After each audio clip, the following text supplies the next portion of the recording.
A millionaire businessman stopped in traffic and saw a scene that shook him. A skinny girl holding two babies in her arms. The poor girl, with trembling arms and a steady gaze, held two hungry babies. The millionaire tried to help, but didn't expect what she said next. "If I can't take care of both anymore, would you take one?" In that moment, his world stood still. The first ray of sunlight was still struggling to penetrate the dusty windows of the abandoned building when Isabella woke to the piercing cry of one of the babies. At 11 years old, her eyes already carried the weight of someone who knew, responsibilities she should never have known. She quickly got up from the torn mattress where she slept and walked to the corner where the 8-month-old twins slept in cardboard boxes lined with old blankets. Michael was crying forcefully, his little face red and his tiny fists clenched. Next to him, Ryan still slept deeply, oblivious to his brother's desperation. Isabella picked Michael up with the skill of someone who had done it hundreds of times before, gently rocking him as she walked through the empty room of the apartment, on the 3rd floor of the building.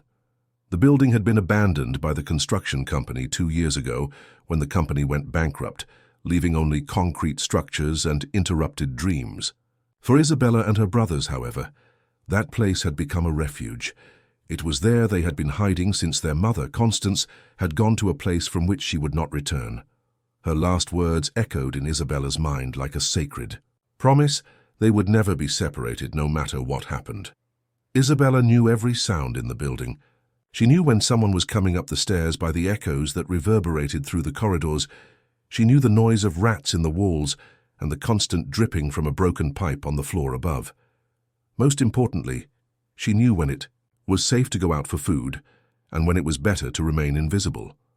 That morning, as Michael finally calmed down in her arms, she mentally calculated what remained of their provisions. Half a package of cookies she had found in the trash of a bakery the previous week, a little powdered milk that a kind lady had given her 2 days before, and water that she collected from the rain in buckets scattered on the roof. It wouldn't be enough for much longer. She put Michael back next to Ryan and walked to the window. Down below, the city of Chicago was awakening with its usual symphony of engines, horns, and hurried voices. People were leaving their safe homes, driving shiny cars, walking with certain destinations. Isabella observed that world like someone watching a movie they weren't part of. On the other side of the city, in an apartment on the 30th floor of a commercial building on Michigan Avenue, Richard Adams adjusted his Italian tie in front of the mirror. At 42, he was a meticulously organized man. Every detail of his appearance reflected the control he exercised over his life. Perfectly aligned hair, tailored suit, shoes that cost more than many families spent in a month. Richard was a managing partner of Adams & Associates, one of the largest construction companies in the country. His office occupied 2 entire floors of a building in the most upscale area of the city, and his schedule was always full of meetings with investors, architects, and politicians. That morning, however, a specific concern dominated his thoughts. The Greenview residential project, his most ambitious undertaking, had been stalled for months. The 40-story building, budgeted at $200 million, should have been inaugurated the previous year. However, the presence of families in vulnerable situations in abandoned buildings around the site was creating legal complications that delayed the schedule. International investors were beginning to question the deadlines. The competition was watching his every move, waiting for any sign of weakness to advance on the market that Richard had dominated for 2 decades. That morning, he would have to make decisions that would define not only the future of the project, but his reputation in the sector. Richard knew no hesitation when it came to business. For him, obstacles existed to be removed, contracts to be fulfilled, and profits to be maximized. The issue of families in abandoned buildings was just another technical problem that his legal team should solve efficiently. He picked up the keys to his BMW and went down to the garage. The journey to the office would take 20 minutes in the morning traffic, enough time to mentally review the arguments he would present at the meeting with investors. He would need to convince them that the obstacles were temporary and that the projected profits would be achieved as planned. As he drove through the busy avenues, Richard had no idea that at that same moment, a few miles away, an 11-year-old girl was preparing to go out into the streets in search of food to keep two babies alive, who depended entirely on her courage and determination. Isabella had developed a precise routine for her outings. She would wake before dawn, when the streets were still empty and the chances of being seen were lower. She would leave the twins sleeping in the most protected corner of the apartment, covered with all the blankets she owned. Before leaving, she would whisper a silent prayer, asking for protection and promising to return soon. That morning, she descended the stairs with light steps, avoiding the steps that creaked. On the ground floor, she peered cautiously before going out. The street was almost deserted, with only a few workers walking hurriedly toward the bus stop. Isabella knew the neighborhood well. She knew where the bakery dumpsters were, which merchants occasionally offered her help, and most importantly, she knew how to go unnoticed. She walked 3 blocks until she reached Mr. Joe's bakery. He was an elderly man who, on the few times he had seen her, showed compassion without asking invasive questions. Isabella knew he arrived early to prepare the day's bread, and sometimes there was leftover food that wouldn't be sold. She carefully approached the back door of the bakery. Mr. Joe was there as expected, taking bread out of the oven. When he saw her, his face lit up with a kind but concerned smile. "Girl, are you okay? It's been days since I've seen you around here," he asked, wiping his hands on his apron. "I am, Mr. Joe. The babies are growing and needing more food," Isabella replied with the sincerity that she had learned to be her greatest ally. The baker shook his head, clearly touched by the situation. He took a bag and began to fill it with bread, cookies, and some products that were close to their expiration date. "Take this, child, and be careful, okay? If you need anything, you know where to find me." Isabella thanked him with eyes shining with gratitude and left quickly. She knew she couldn't spend too much time away from the twins. On the way back, she allowed herself a moment of relief. She would have enough food for a few more days. Meanwhile, Richard arrived at his office and was greeted by his assistant Claire with an agenda full of urgent appointments.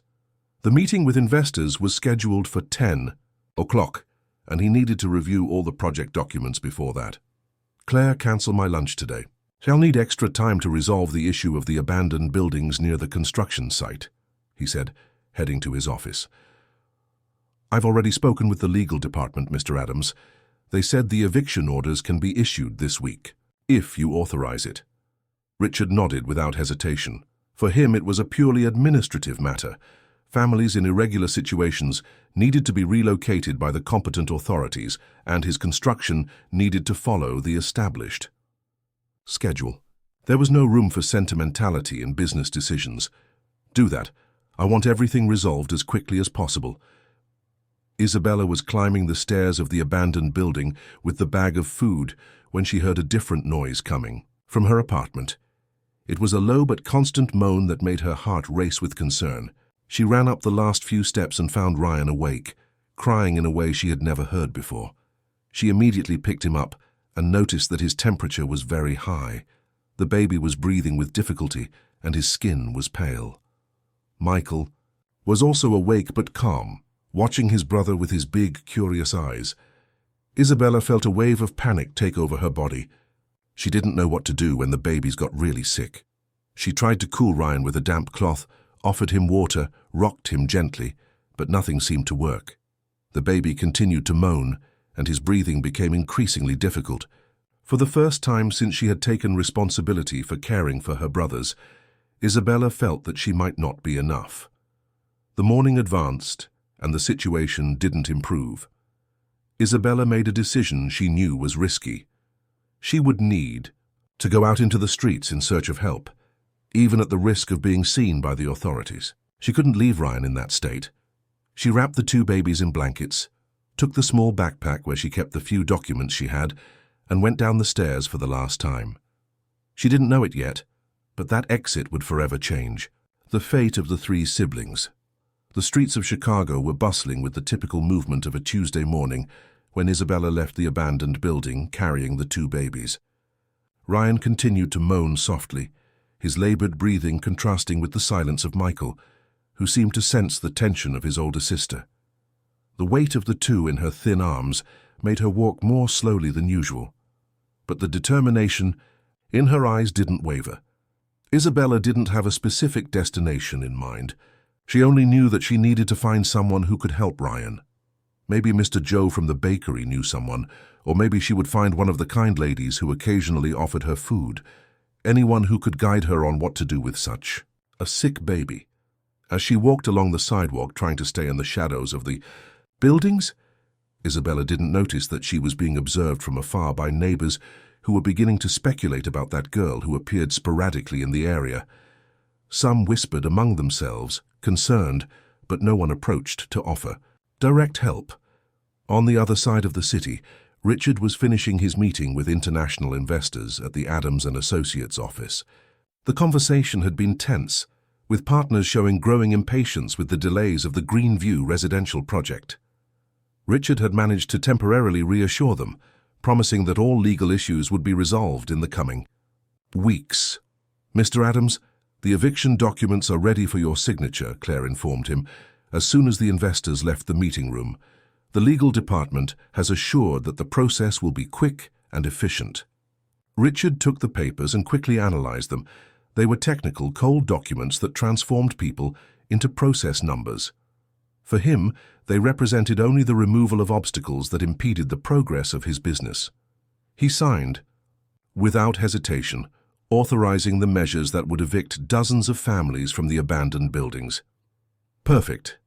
I want a complete report by the end of the week on the progress of the removals, and schedule a meeting with the architecture team to review the construction schedule."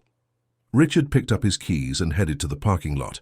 He had an important meeting at a construction site in the south side of the city, where another of his developments was being finalized.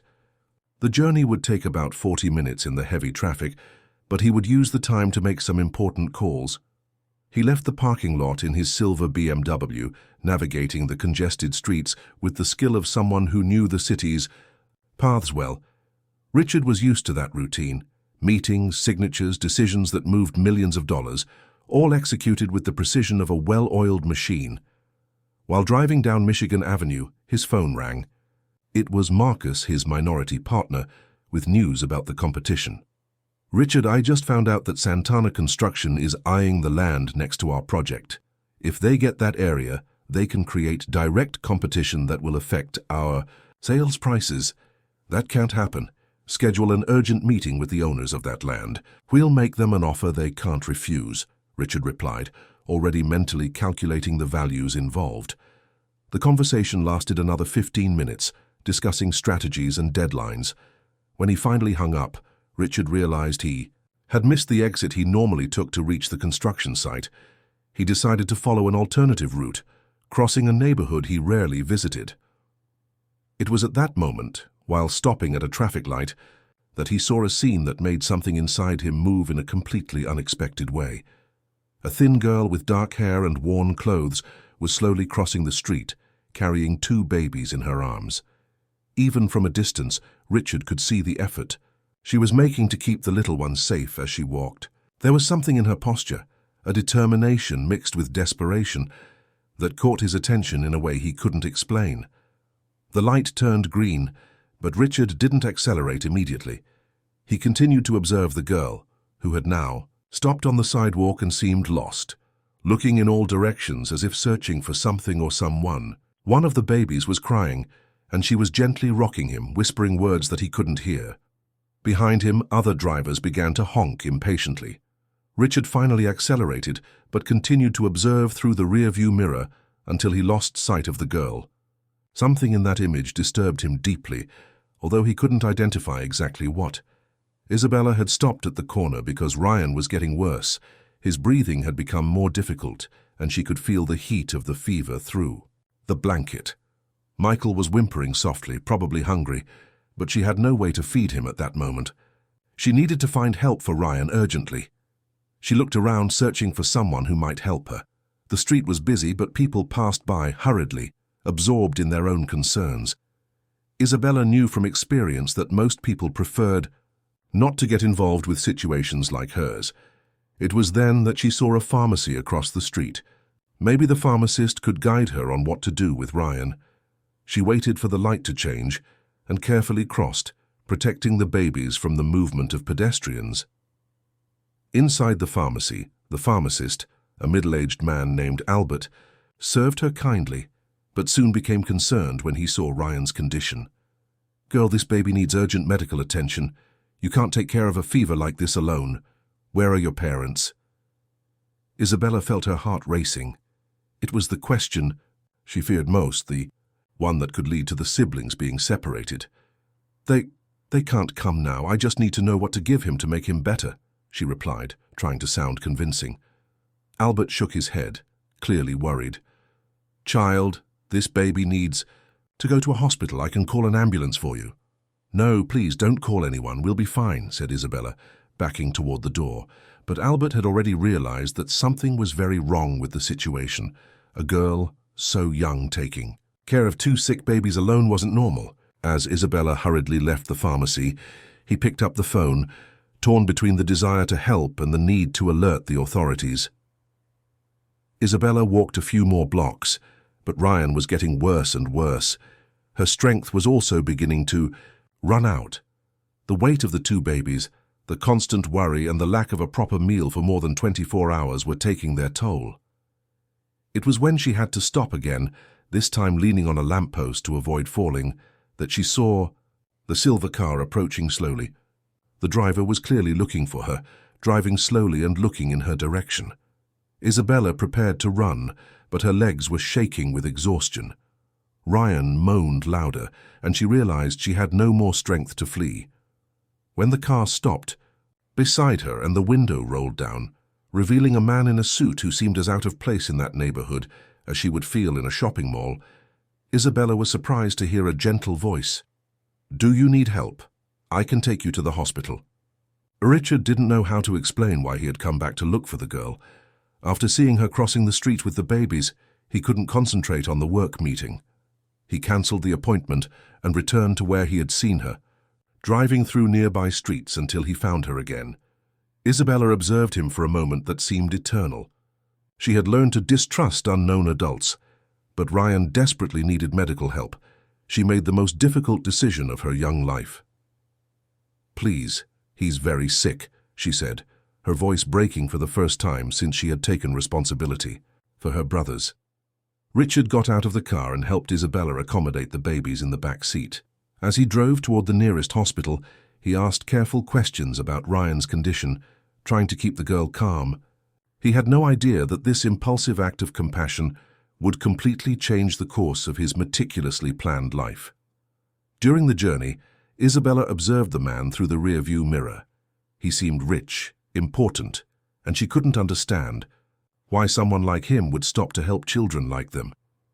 Perhaps there were good people in the world, people who would help without asking for anything in return.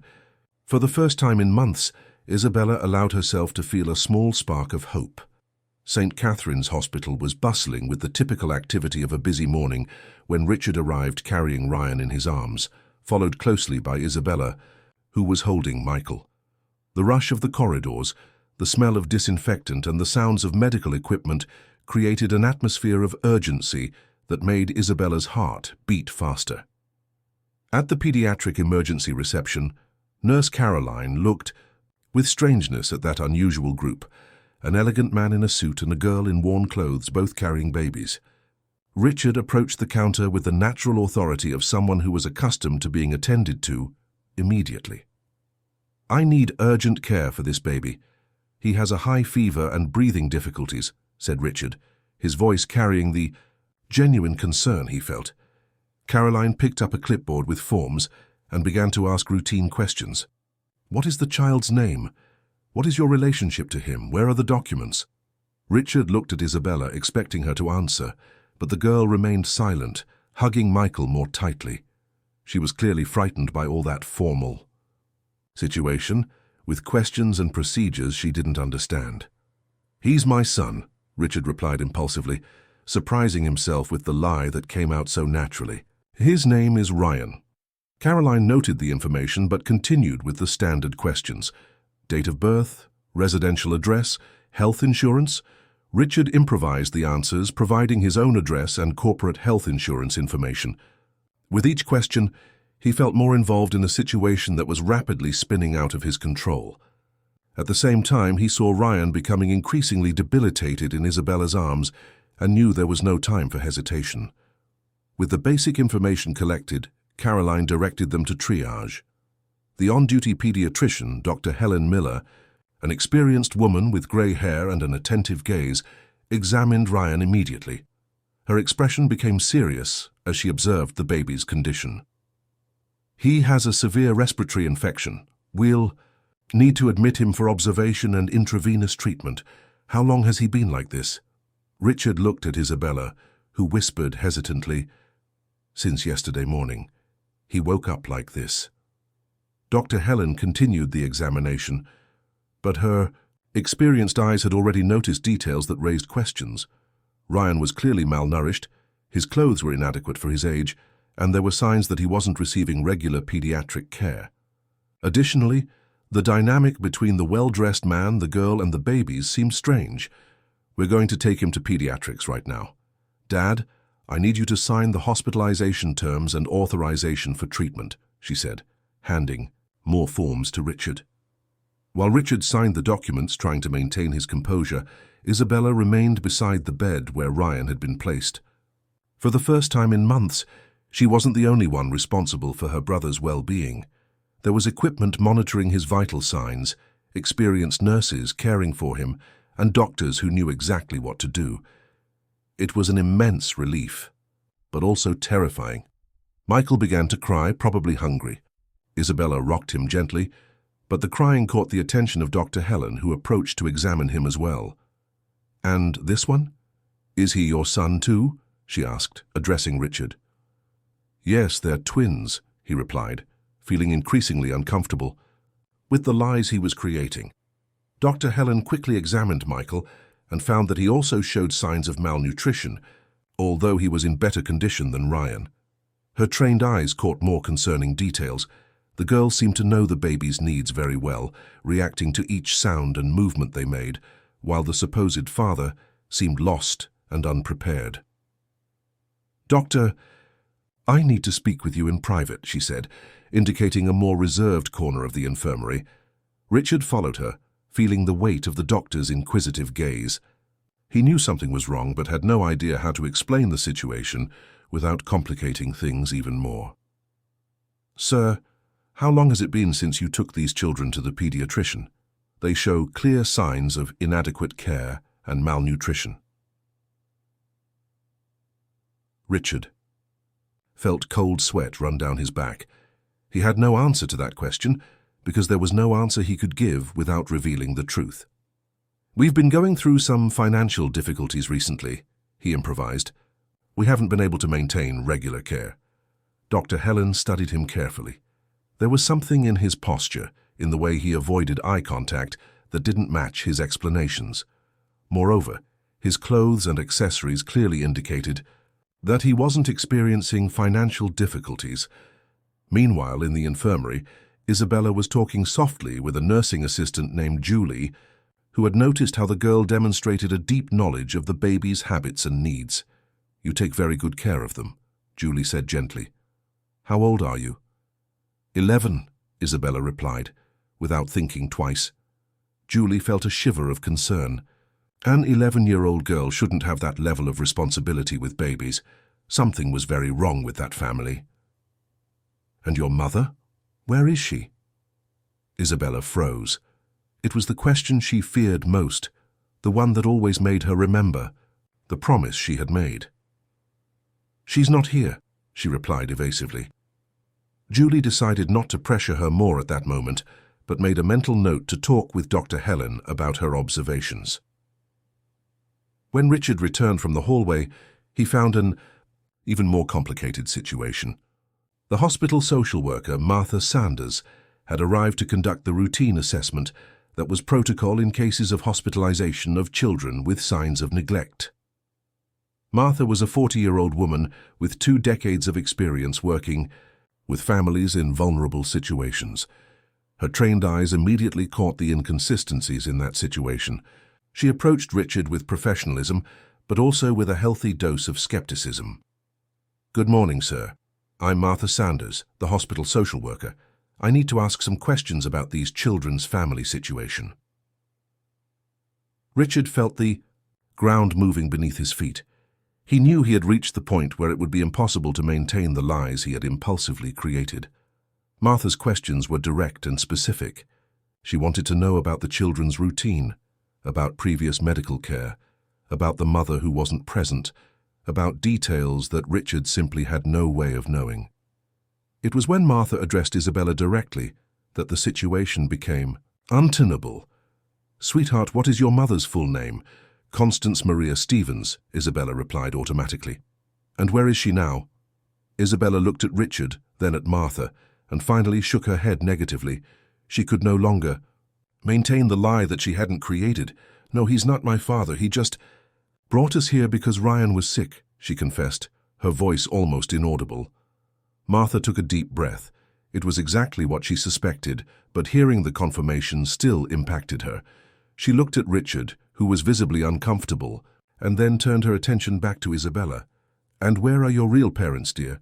"My mother, Hamo, she's been gone for a few months. We don't have anyone else," said Isabella, the words coming out with difficulty. "I take care of my brothers by myself." Richard felt as if he had been punched in the stomach. The reality of those children's situation hit him with full force. They weren't just sick children who needed medical help. They were orphans living in conditions he couldn't even imagine. Martha stood up and signaled for Richard to accompany her again for a private conversation. This time there was no more room for lies or improvisations. "Sir, I need you to explain exactly how you met these children and why you decided to bring them to the hospital pretending to be their father." Richard told the truth. How he had seen Isabella on the street carrying the babies, how he had noticed that Ryan was sick, how he had offered help and decided to bring them to the hospital. He explained that he had lied about being the father only to ensure they would receive immediate care. Martha listened in silence, making occasional notes. When he finished, she sighed heavily. "Sir, I understand your intention to help, but you need to understand the gravity of the situation. These children are unaccompanied minors, living without adequate adult supervision. By law, I need to notify Child Protective Services." Martha's words echoed in Richard's mind like a sentence. He looked through the infirmary glass and saw Isabella, sitting next to Ryan's bed, holding Michael in her lap. There was something in her posture, in the way she protected her brothers, even in that difficult situation, that touched him deeply. "What will happen to them?" he asked. Martha explained the protocol. The children would be placed under state custody temporarily. Ryan would stay in the hospital until he fully recovered, then would be sent to a foster home. Michael would probably go to another institution, since there were few families willing to adopt two babies at the same time. Isabella, being 11 years old, would be sent to a shelter for older children. "They'll be separated?" The question left Richard's mouth before he could contain himself. "Unfortunately, it's very likely. It's rare to find families willing to take in 3 children simultaneously, especially with 2 being babies." Richard felt something break inside him. The idea of those 3 children being separated after all they had already been through together seemed profoundly wrong. Is there any alternative? Some way to keep them together? Martha studied him carefully. She had seen many people offer impulsive help in emotional moments, only to regret it later when they understood the real dimension of the commitment. "Well, there is the possibility of temporary guardianship, but that would require a complete evaluation of the candidate, background check, financial stability, emotional readiness to care for 3 children in a trauma situation. I would like to be considered for that temporary guardianship," said Richard, surprising himself with the firmness of his response. Martha raised her eyebrows. "Sir, this is a very serious decision. Temporary guardianship is not occasional charity. It's a legal commitment that can last months or even years, depending on the situation." "I understand that, but I can't simply walk away knowing they're going to be separated." At that moment, Isabella appeared at the door, clearly having heard part of the conversation. Her eyes were red from crying, but there was a fierce determination in her expression. "Please don't separate us. I promised my mother that we would always take care of each other. I can take care of my brothers. I know how to do it. Martha knelt again beside Isabella. Dear, you've been doing an amazing job taking care of your brothers, but you're still a child. You deserve to have someone taking care of you too. Isabella looked at Richard, trying to understand why a stranger would be willing to help them that way. During the months she had cared for her brothers alone, she had learned to distrust the kindness of adults. But there was something genuine in that man's gaze. If you really want to help us, can we stay together? She asked, her voice carrying a fragile hope. Richard knelt at her height. I can't promise anything yet, but I'll do everything in my power to make sure you aren't separated. Martha observed the interaction between them and felt there was something special happening there. In her 20 years of career, she had seen many difficult situations, but she had also witnessed moments of genuine human connection that changed lives forever. Very well, she finally said. I'll initiate the evaluation process for temporary guardianship, but I need to make it clear that it will be a rigorous process. Meanwhile, the children will remain under the hospital's custody until we have a decision. Richard nodded, understanding the magnitude of what he had proposed to do. His meticulously organized life, his business plans, his routine as a successful bachelor, all of this was about to be completely transformed. How long does this process take? He asked. Normally a few weeks, but given Ryan's health condition and the urgency of the situation, I can try to accelerate it. You would have at most 1 week to present all the necessary documentation. 1 week. Richard mentally calculated everything he would need to cancel, reorganize, and prepare. Important meetings, business trips, commitments that moved millions of dollars. For a moment, the magnitude of the decision haunted him. It was then that he heard Ryan crying softly in the infirmary and saw Isabella rising immediately to console him, even though she was clearly exhausted. At that instant, all his doubts dissipated. 1 week is enough, he said with determination. We'll make this work. He was beginning to understand that he didn't know the answers to those questions. He started to realize that he wasn't who he claimed to be, and that the whole situation was becoming much more complicated than she had imagined. She's gone, whispered Isabella, tears beginning to run down her cheeks. Martha felt her heart tighten. She had dealt with many similar cases throughout her career and knew how to recognize the signs. She gently approached Isabella and knelt beside her. Love, tell me the truth. Is this man your father? Isabella looked at Richard, realizing for the first time that he didn't know the answers to those questions. The next 7 days passed like a hurricane in Richard Adams's life. For the first time in his career, he had to cancel important meetings, postpone business decisions, and completely reorganize his schedule. His bachelor apartment, previously a sanctuary of order and silence, needed to be transformed into a suitable home for 3 children. Martha Sanders had been clear about the requirements: complete income documentation, criminal background check, psychological evaluation, preparation of the home environment, and most importantly, demonstration that he was genuinely prepared for the responsibility he was assuming. At the hospital, Ryan showed signs of gradual improvement. The respiratory infection was being controlled with antibiotics, and his color had returned to normal. Isabella spent her days by his side, helping the nurses and learning about medical care she had never imagined would be necessary. Michael, who was being kept in the hospital for nutritional observation, was beginning to gain weight with proper feeding. Richard visited the children every morning before going to work and every evening after his workday.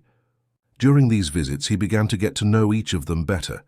Isabella was intelligent and observant, but also extremely protective and cautious. There was a premature maturity in her gestures, the result of the months when she had been solely responsible for her brothers. During one of these evening visits, while helping Isabella give a bottle to Michael, Richard began to understand the magnitude of the transformation he would undergo. "Do you really want to do this?" Isabella suddenly asked, her eyes carefully studying his face. "Taking care of the 3 of us won't be easy. Ryan will still need medicine for weeks. Michael wakes up many times during the night and I sometimes have nightmares. Richard stopped what he was doing and looked at her directly. Isabella, since I met you, my life has changed in a way I didn't know was possible. Before, I thought only about work, about profits, about achieving more and more. Now, for the first time, I feel like I'm doing something truly important. But you're rich, you have a good life. Why do you want to complicate things with us? Her question made him reflect on motivations that he himself didn't completely understand. I don't know how to explain it properly, Isabella, but when I think about you being separated, I feel that something very wrong is happening. You belong to each other, and if I can help maintain that, then any complication is worth it. Isabella nodded slowly. She had learned to recognize sincerity, and there was something in Richard's voice that reassured her. Meanwhile, at the Adams & Associates office, Richard's frequent absence was generating speculation and concerns. Marcus, his partner, had tried several times to schedule urgent meetings about the Greenview residential project, but Richard continued to postpone or cancel appointments. On a particularly tense afternoon, Marcus decided to confront him directly. "Richard, I need to know what's going on. The investors are beginning to question your dedication to the project. You cancelled 3 meetings this week, didn't return important calls, and I heard you stopped the eviction orders for the abandoned buildings." Richard was in his office, reviewing the documents that Martha had requested for the guardianship process. He looked at Marcus and realized the time had come to be honest, at least partially. "Marcus, I'm going through a personal situation that requires my full attention in the coming weeks. As for the eviction orders, I decided to suspend them temporarily while we explore more humane alternatives." "More humane alternatives?" Marcus looked at him as if he didn't recognize him. "Richard, you're talking as if you were an NGO, not a company that has commitments to investors. What's happening to you?" Richard put away the documents and stood up. "Maybe I'm beginning to understand that not everything in life comes down to profits and contracts." Marcus remained silent for a moment, clearly disturbed by the change he perceived in his partner. "Richard, if you're going through some kind of personal crisis, we can talk about it, but you can't allow it to affect our business." The conversation was interrupted by the arrival of Claire, who brought news that made Richard's heart race. "Mr. Adams, Martha Sanders from St. Catherine's Hospital called. She needs to speak with you urgently about the home evaluation that will be conducted tomorrow." Richard immediately picked up his keys. "Marcus, we'll continue this conversation later. Now I have something more important to resolve." The home. The evaluation was a thorough and sometimes embarrassing process. Martha arrived at Richard's apartment, accompanied by a colleague, Dr. Fernanda Lopez, a psychologist specializing in adoption and guardianship. They inspected each room, asked questions about routines, verified the safety of the environment, and observed how Richard had prepared the space for the children. Richard had transformed his office into a room for Isabella, set up an improvised nursery in his master bedroom for the twins, and had stocked diapers, bottles, clothes, and toys in quantities that demonstrated his seriousness about the commitment. "It's impressive how you've prepared in such a short time," commented Dr. Fernanda. "But I'm concerned about the fact that you have no previous experience with children. Taking care of 3 at once, especially considering that 2 are babies and 1 has gone through significant trauma, will be extremely challenging." "I understand your concerns," Richard replied. "I know it won't be easy, but I'm willing to learn and to seek all the professional help necessary. I've already contacted a pediatrician for regular follow-up and a child psychologist to help Isabella process her experiences." The evaluators asked more questions about his motivation, his long-term plans, how he intended to reconcile work with family responsibilities, and most importantly, how he would react if the children presented behavioral or health problems. During the evaluation, Richard received a call from Marcus that he couldn't ignore. Santana Construction had made an aggressive offer to take over the Greenview residential project, taking advantage of the delays and instability generated by Richard's absence. "I need your answer by tomorrow morning," Marcus said on the phone. "If we don't make a decision now, we could lose everything." Richard looked at the evaluators, who had clearly heard the conversation, and then at the room he had prepared for Isabella, with a new bed, study desk, and a bookshelf full of books. He had bought, "Marcus, make whatever decision you think is best. At this moment, I have more important priorities." After the evaluators left, Richard remained alone in his transformed apartment, reflecting on how his life had changed drastically in just 1 week. He had invested years building his career, accumulating wealth and prestige, but no professional achievement had given him the sense of purpose he felt now. The next day, Martha called with the result of the evaluation. Her voice was careful, professional, but there was a note of satisfaction that Richard could detect. "Mr. Adams, after analyzing all aspects of your request, we've decided to approve the temporary guardianship.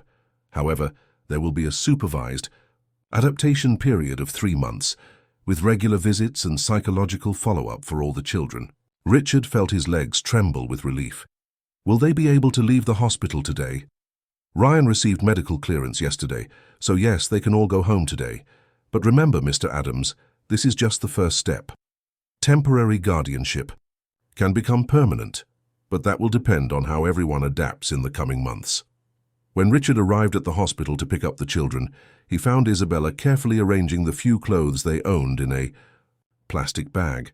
Ryan was in a nurse's arms, playing with a rattle, visibly healthier. Michael was placidly sleeping in his portable crib. Nurse Julie, who had accompanied the three throughout their hospitalization, approached Richard with teary eyes. "Sir, these children are very special.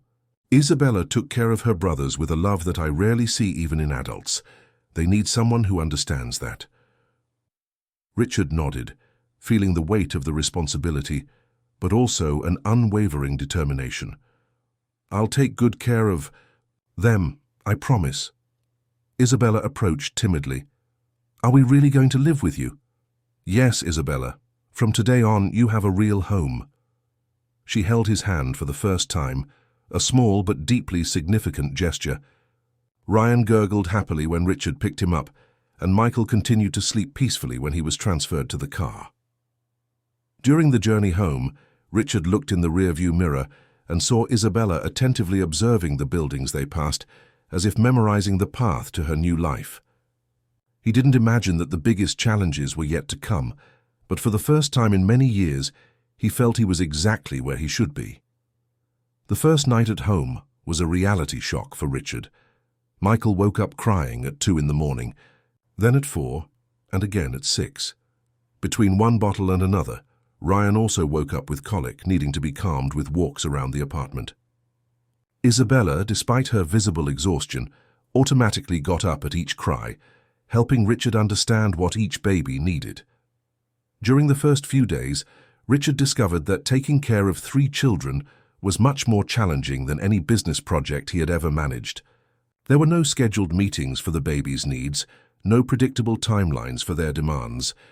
Isabella became his guide in this new world, teaching him the subtle signs that indicated hunger, sleep, discomfort, or the need for attention. "She knows when Ryan will have colic just by looking at him," observed Richard one morning, as he watched Isabella prepare Michael's bottle with surgical precision. "I took care of them alone for months," she replied. "Simply. I learned to notice everything." Richard realized that Isabella, at 11 years old, had knowledge about childcare that he, at 42, had never imagined existed. She knew how to make the babies stop crying with specific types of caresses, knew their food preferences, and even their natural sleep schedules. However, not everything was harmony. Isabella showed moments of resistance and distrust, especially when Richard tried to establish routines or rules. She had learned to survive by being responsible for all decisions, and accepting an adult's authority required a painful adaptation process. The first major conflict happened when Martha made her first follow-up visit. She had noticed that Isabella was still not attending school, which was mandatory for children her age. "Mr. Adams, it's essential that Isabella be enrolled immediately. Education is a basic right, and school absence can be considered neglect." Richard immediately agreed and tried to explain the situation to Isabella, but her reaction was unexpected and intense. "I won't leave my brothers. What if something happens to them while I'm gone? What if you get tired of taking care of them and decide to send them away?" Isabella's words revealed the deep fear that tormented her, the fear of abandonment. For months, she had been the only protection for her brothers, and the idea of leaving them in someone else's care, even for a few hours, terrified her. Richard knelt at her height, trying to find the right words. "Isabella, I understand your fear, but you need to trust me. Your brothers will be safe, and you need to study to have a better future." "You don't understand anything," she shouted, surprising everyone with the intensity of her emotional outburst. "You think you can come here and change everything, but you don't know what we've been through. You don't know what it's like to be afraid to sleep because you don't know if there will be food the next day." Isabella's outburst echoed through the apartment, followed by a heavy silence. Ryan and Michael, sensitive to the tension in the environment, began to cry simultaneously. Isabella ran to console them, hugging them protectively. Martha observed the entire scene with professional attention. It was exactly the type of reaction she expected from a child who had experienced significant trauma. She carefully approached Isabella. "Dear, you've done an amazing job taking care of your brothers. No one is going to take that away from you, but now you have help, and that means you can be a child too." Isabella looked at Martha with tears in her eyes. "I don't know how to be just a child. It's been a long time since I've been responsible for them." That painful confession made Richard understand dimensions of Isabella's experience that he hadn't considered before. She wasn't simply resisting change. She was fighting against the fear of losing her identity as her brother's protector. The solution came gradually. Richard hired an experienced nanny, Mrs. Carmen, a 60-year-old woman who had raised 7 children and various grandchildren. Instead of simply imposing her presence, Richard allowed Isabella to get to know her gradually, teach her the specific habits of the twins, and feel included in the care process. Mrs. Carmen proved to be a perfect choice. Patient and loving, she didn't try to replace Isabella but rather support her. During the first few weeks, Isabella went to school only part-time, returning home at lunchtime to check that everything was fine with her brothers. At the same time, professional pressures on Richard intensified dramatically. Marcus had temporarily taken over decisions about the Greenview residential project, but the situation was rapidly deteriorating.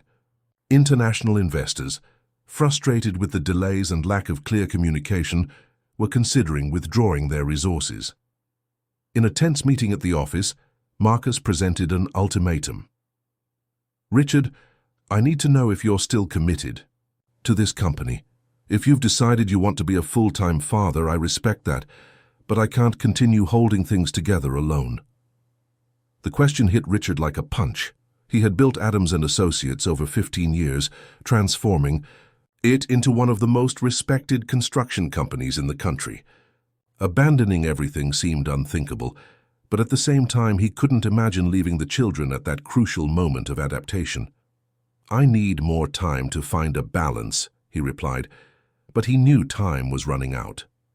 The crisis reached its peak when, on a particularly difficult night, Richard was distracted during an emergency call with investors and forgot to give Ryan his antibiotic.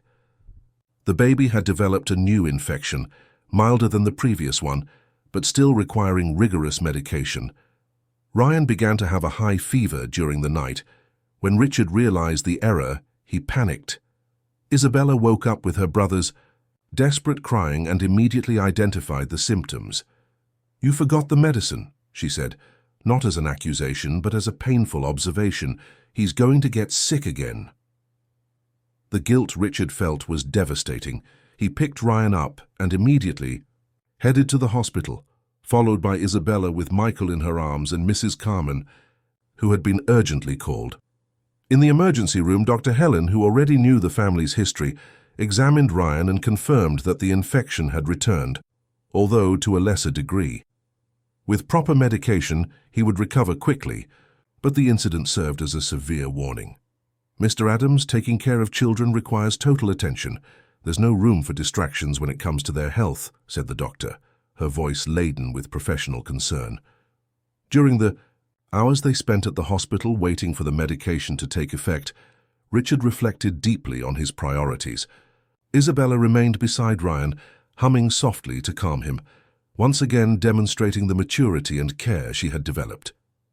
It was at that moment that Richard made a decision that would definitively change the course of his life. He took the phone and called Marcus. "Marcus, I need to talk to you about my participation in the company. I've decided to step back from daily operations. I want you to take over as CEO." The conversation was long and difficult. Marcus tried to argue, offered intermediate solutions, suggested temporary leaves, but Richard was unyielding. He had found something more important than any business success. When they returned home the next day, with Ryan recovered and medicated, Isabella approached Richard with a serious expression. "Are you going to abandon us because this is too difficult?" Richard picked her up, something she was finally allowing him to do. "Isabella, I made a mistake yesterday and it taught me something very important. You are my priority now. I won't abandon you, but I'll need to make some changes to be the best caregiver possible." In the following days, Richard began to implement profound changes in his life. He drastically reduced his business commitments, established more structured routines at home, and most importantly, began to seek professional help to deal with the emotional challenges the children faced. The child psychologist, Dr. Beatrice Oliver, began working with Isabella to help her process the trauma of losing her mother and the transition to a new life.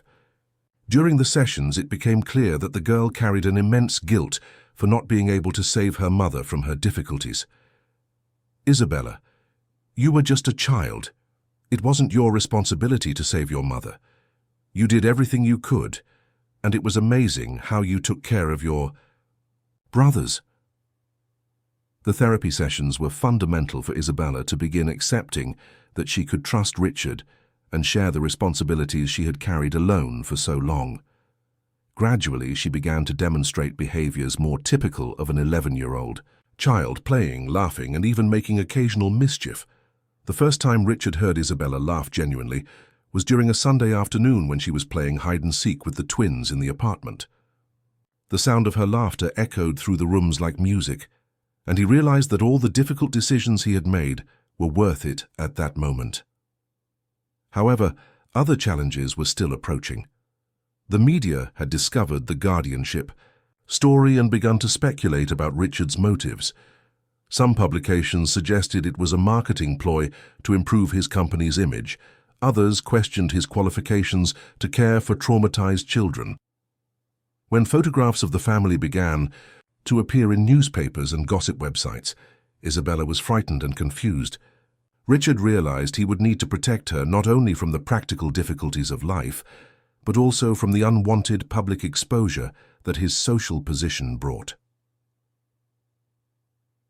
6 months had passed since Richard brought the 3 children home, and life had found its own rhythm, made of busy mornings, afternoons of discoveries, and evenings of stories before bedtime. The apartment, previously silent and immaculate, now vibrated with sounds of laughter, crying, playing, and all the sweet mess that 3 small children can create. Isabella was flourishing at school, her natural intelligence, finally nurtured, with proper education, made her stand out in all subjects. She had made friends for the first time in her life, children who didn't know her difficult history and who simply saw her as a fun and intelligent classmate. During parent-teacher meetings, teachers praised not only her academic performance, but also her maturity and ability to help classmates with difficulties. Ryan and Michael had completely transformed. The thin, fragile babies that Richard had met at the hospital were now healthy, curious, and playful children. Ryan had developed a passion for toy cars and spent hours pushing his toys around the house, making engine noises that echoed through the corridors. Michael, quieter by nature, loved colorful books and music, swaying his little body whenever he heard his favorite songs. Mrs. Carmen had become much more than a nanny. She was a chosen grandmother, a maternal figure who perfectly complemented the care that Richard offered. She had brought to that home the flavor of feminine affection, teaching Isabella to cook traditional American dishes, and telling stories that made the twins laugh out loud. However, the stability of that new life was about to be tested in a way none of them expected. Martha Sanders had scheduled the final evaluation visit, the one that would determine if the temporary guardianship would become permanent. It was a crucial moment because after 6 months the judicial system needed to make a permanent decision about the children's future. On the morning of the visit, Isabella was visibly nervous. Richard found her awake early, obsessively tidying the twins' room, checking that everything was perfect. "What if she decides we're not a real family?" Isabella asked, her voice laden with anxiety. "What if she says you're not our real father and that we have to leave?" Richard sat beside her on the boy's bed. "Isabella, look at me. We are a family. Maybe not in the traditional way, but we are, and no matter what happens today, that won't change. But what if?" "There is no what if," he said firmly, taking her hands. "I will fight for you until the end. I promise." When Martha arrived, accompanied by Dr. Fernanda and a representative from Child Protective Services, the house was in perfect harmony. Ryan and Michael were playing quietly in the living room. Isabella was helping Mrs. Carmen prepare lunch, and Richard was organizing some documents at the kitchen table. The evaluation lasted almost 3 hours. The professionals observed family interactions, asked individual questions to each family member, analyzed the children's development, and verified all aspects of the care provided. The most touching moment of the visit happened when Dr. Fernanda asked Ryan, now a 1.5 years old and already speaking some words, who Richard was to him. "Daddy," said the boy without hesitation, running into Richard's arms with a radiant smile. Michael, who still wasn't speaking clearly but understood much of what he heard, also approached Richard, making sounds that sounded like attempts to say, "Daddy." Isabella was questioned about her feelings regarding the current situation. "Before I was very afraid of everything," she replied with a maturity that impressed the evaluators. "Afraid that my brothers would get sick, afraid of not having food, afraid that someone would separate us. Now I still worry about them because I will always worry, but it's not fear anymore. It's affection. And I know that Richard, Dad, also worries about us in the same way." Martha made a point of also evaluating Richard's perspective on the challenges faced and his future expectations. "I won't lie and say it was easy," he replied honestly. "There were sleepless nights, moments of panic when I didn't know what to do, situations where I questioned whether I was prepared for so much responsibility. But with each passing day, I'm more certain that this is the best decision I've ever made in my life." "What are your long-term plans?" asked the Child Protective Services representative. Richard looked at the 3 children, who were playing together on the living room rug. "I want to give them everything they deserve. Quality education, health, security, but mainly I want them to grow up knowing they are unconditionally loved. Isabella has incredible academic potential, and I want to support her in all her dreams. The twins are still small, but they already show unique personalities, and I want to be present for every discovery, every achievement." The conversation was interrupted by an incident that, paradoxically, definitively sealed the evaluation in a positive way. Michael, trying to reach a toy, tripped and fell, hitting his forehead on the corner of a table. The child's strident cry made all the adults run to help, but it was Richard's reaction that caught the evaluators' attention. With precise and affectionate movements, he picked Michael up, checked the injury, applied ice while consoling him with soft words, and, at the same time, calmed Ryan, who had been startled by his brother's crying. Isabella also helped, bringing Michael's favorite teddy bear and humming softly to distract him. The perfect coordination between the 4, the naturalness with which each one knew their role in that moment of crisis, and especially the way Richard demonstrated experience and security in care, deeply impressed the evaluators. After the incident, when Michael was already calm and playing again, Martha addressed Richard with an expression he couldn't decipher. "Mr. Adams, in 20 years of career, I've followed hundreds of adoption and guardianship cases. I've rarely seen such a positive transformation as the one I've witnessed here." Richard's heart accelerated, but he remained silent, awaiting the verdict. "I'll recommend that the guardianship be converted to permanent adoption. These children have found not only a caregiver, but a true family." The emotion that filled the environment was indescribable. Isabella began to cry, but this time they were tears of relief and happiness. Richard hugged her tightly, while the twins, without completely understanding what was happening but feeling the joy in the air, laughed and clapped their hands. The legal adoption process would still take a few weeks to be finalized, but from that moment on, everyone knew they were officially united as a family. 3 months later, on a sunny spring morning, the entire family headed to the courthouse for the final adoption hearing. Richard wore his best suit, but had exchanged the sober tie for a colorful one that Isabella had chosen for him. She wore a new dress bought especially for the occasion, and the twins looked adorable in their matching outfits. Mrs. Carmen accompanied them, as did Martha, who had become much more than a social worker. She was now a family friend. Even some of Isabella's schoolmates came to the courthouse with their parents to support her in that special moment. The judge, Dr. Charles Mendoza, had followed the entire process and was visibly moved when pronouncing the sentence. "I rarely witness cases where the transformation is so evident and positive for all parties involved. Richard Adams, you have not only offered a home to these children, but found a family. Isabella, Ryan, and Michael, you have found not only a father, but someone who will love you unconditionally for the rest of your lives." When the gavel hit, the table officially finalizing the adoption, emotion overcame all those present. Richard hugged his 3 children, now officially his children, while tears of happiness ran down his face. 2 years later, life had settled into a happy and productive routine. Isabella, now 13, was one of the best students in her grade and had discovered a passion for medicine, inspired by the care she had learned to provide for her brothers. She dreamed of becoming a pediatrician to help other children as she had been helped. Ryan and Michael, now 3.5 years old, were active and healthy children who filled the house with energy and joy.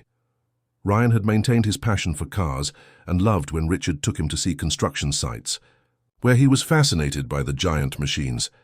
Michael had developed a love for music and frequently improvised small concerts in the living room, using pots as drums.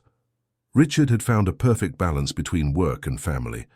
Although he was no longer the CEO of the company he founded, he maintained a participation as a consultant which allowed him total flexibility to be present in his children's lives.